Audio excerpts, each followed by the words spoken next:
What's up everybody, Nate here, and it looks like the era of firings and layoffs in the United States is finally upon us. Lyft just announced that it's cutting 13% of its workforce, while Stripe is laying off 14% of its workers, and also we have Opendoor laying off 18% of its workforce, Amazon completely freezing its hiring as of right now, Twitter is cutting staff as well, and even other big tech companies like Microsoft and Carvana are also deciding to cut and lay off a whole slew of its workforce. And unfortunately, this might just be the start of mass layoffs and firings in the United States. So what exactly is going on here? So the first thing you need to understand about the jobs market in the United States is that it is really highly elevated right now. Unemployment for September 2022 was around 3.5%, a near 4 or 5 decade low. So that means there is a ton of Americans who are currently employed. Now, in normal economic conditions, this is a great thing because you have more people that can spend money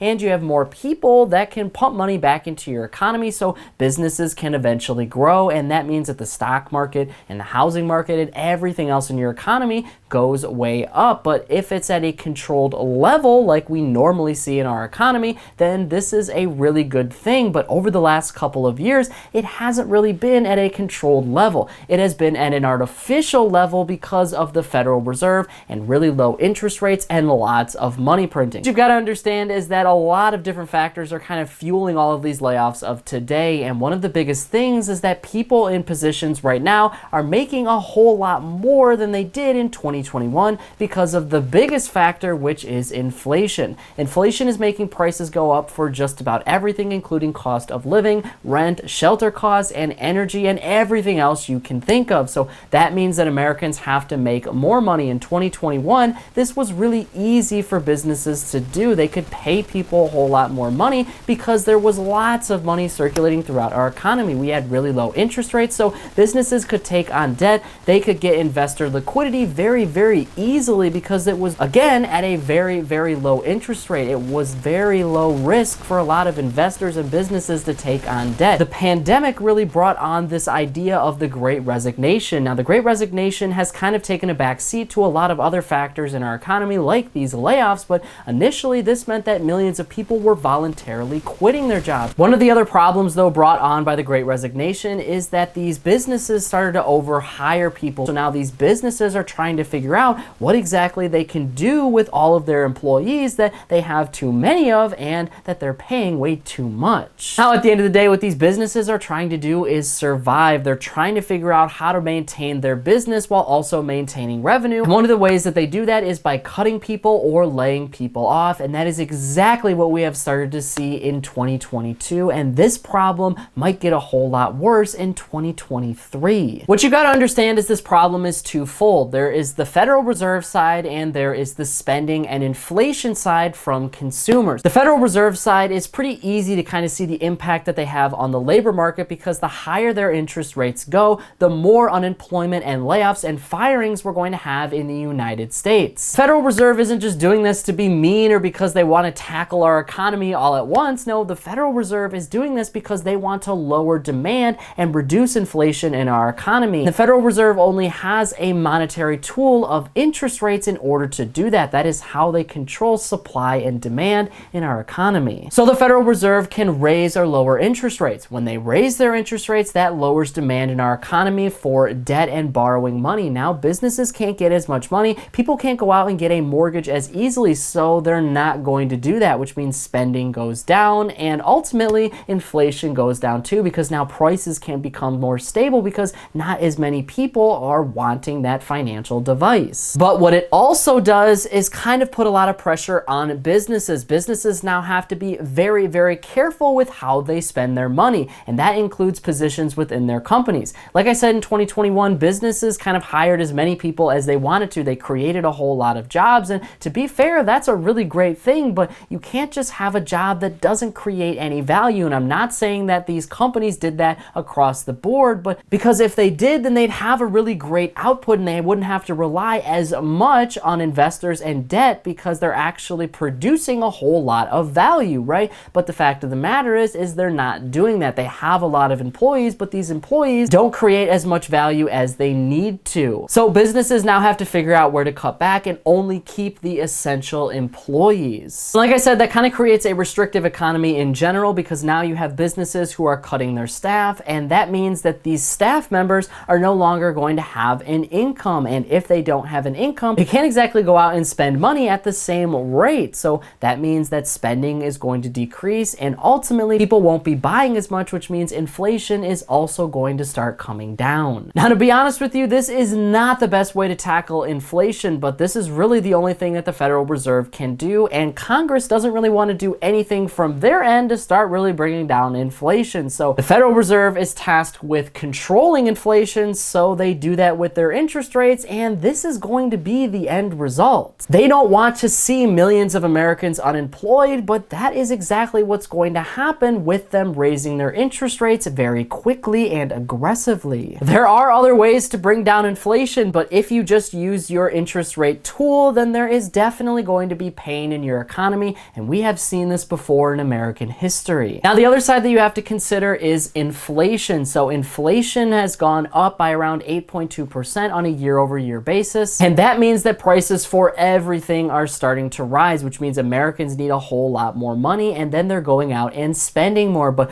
right now, the wages that Americans are making are not really keeping up with what inflation is. So inflation is 8.2%, but Americans got a raise on average by around 7%. So that's not really enough. So everything in the economy is going up in price, but Americans aren't making as much, which means they're not spending as much. And that's a big problem for businesses that rely on consumer spending. Now, they're not getting that investor liquidity, and they're not able to take on debt because debt is expensive, and they have other debts that they have to service first. And they're also not getting that consumer money either, because consumers are not spending as much. Consumer spending is actually expected to go down by around 2 to 4% during the holiday season. This is a time when businesses really ramp up their advertising and marketing so that way they can make those quick sales. And it's also a time that consumers spend the most money, but they're actually not going to spend as much money as they have in previous years. And part of that is because of inflation. Now, we don't really know what's going to happen with inflation in the future, because even though the Federal Reserve is aggressively and quickly raising its interest rates, that might not have the desired impact on inflation that they want it to. Federal Reserve impacts lending, and they impact the supply and demand side of our monetary system in the United States, but that's not going to decrease the prices for food. It's not going to force businesses to start creating more supply so that way it can meet demand. That is controlled by a lot of outside factors from the Federal Reserve's control and from the federal government's control as well. We have supply chain issues related to the pandemic right now, and of course,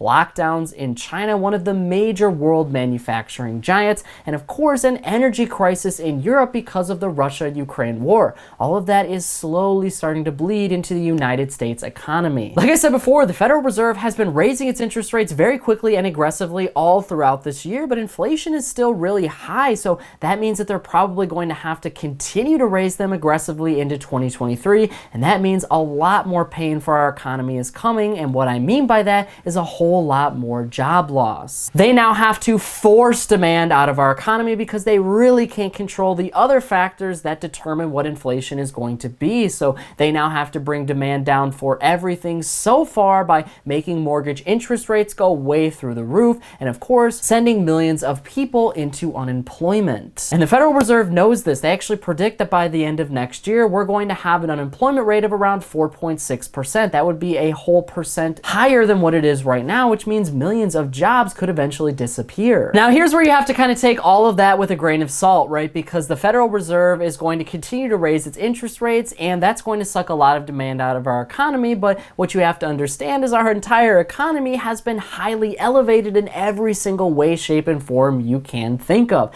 Like I said before, every single market hit record highs in 2021, and now we're starting to see the labor market hit a record high too, with very, very low unemployment. So that is very irregular, and when you have something like that in your economy, something has got to give. So yes, it is very, very scary that the Federal Reserve is going to raise its interest rates. It's scary that people are going to lose their jobs. But what it ultimately means is that our economy is going to get back to a relatively normal level, and the jobs that are remaining are essential positions, positions that are creating value, positions that are going to be helping our inflation issues, our supply chain problems, and our economy to grow in the future. It is nobody's fault in the United States that businesses created a whole bunch of positions that they may or may not have needed into 2022 and into 2023. And now those are the first to go because they're not really necessary. That is nobody's fault except for the businesses. Now, a lot of these businesses that don't really make a profit and that relied and leveraged way too much money into investor spending and, of course, debt are now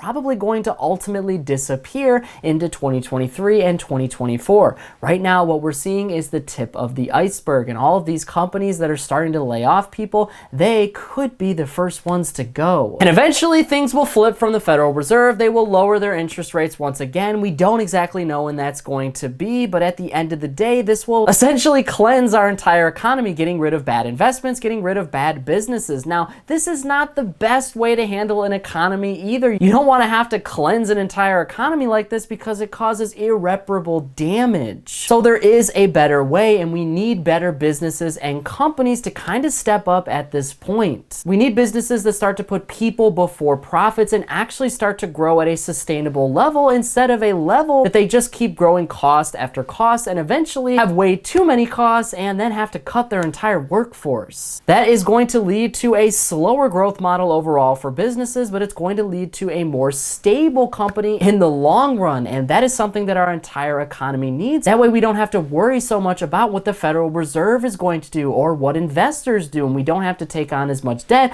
just to fuel our company. Like I said, it creates an entire slower economic picture, and that at the end of the day can mean that regular everyday Americans can have the economy working for them instead of the other way around. But that is it for today's business and financial news breakdown. Thank you so much for watching. If you want to stay up to date with all the top business and financial news from around the country, our team puts together a free daily newsletter, and you can subscribe to it by clicking the link in this corner right here. And if you want to stay up to date with me and everything else happening in the business and financial world, I'm putting out updates 7 days a week over here on this channel, and I've actually got another one ready for you right here, so be sure to check that out before you go. That is it for me, everybody.